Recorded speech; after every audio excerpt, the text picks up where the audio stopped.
Welcome back, everybody. Today, I'm going to teach you how to hide category in Woocommerce. This is particularly useful when you want to declutter your store's navigation or temporarily remove certain categories from your customer's view without deleting them entirely. Let's jump right in and get this sorted out.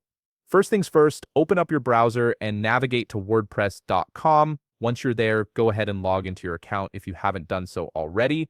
Make sure you're using the credentials associated with your WooCommerce store. This step ensures you have access to all the tools and settings we'll need to hide those categories effectively. Now that you're logged in, look over to the left side of your screen where you'll find the navigation menu. From here, click on Appearance.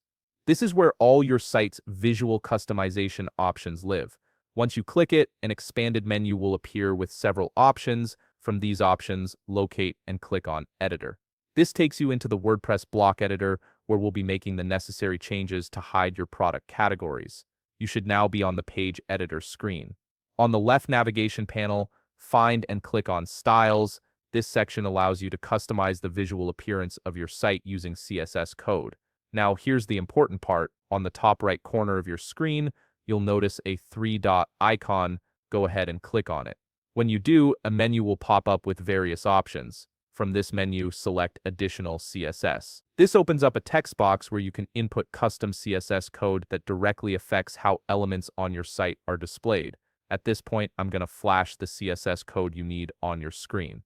Take a moment to pause the video if you need to accurately copy the code. This CSS snippet is specifically designed to hide your product category from appearing on your WooCommerce store. Once you've copied the code, paste it directly into the additional CSS text box. Make sure everything is pasted correctly to avoid any errors. After pasting the code, look toward the bottom left corner of your screen. You should see a button that says Review One Change. Click on it to review what you've just added. Once you've confirmed everything looks good, go ahead and click Save. This action will save and retain the CSS code we've just added, and your product category will now be hidden from view on your WooCommerce store. And that's it. You've successfully hidden the category in WooCommerce using custom CSS. If you found this video helpful, please leave a like, subscribe, and see you in the next video.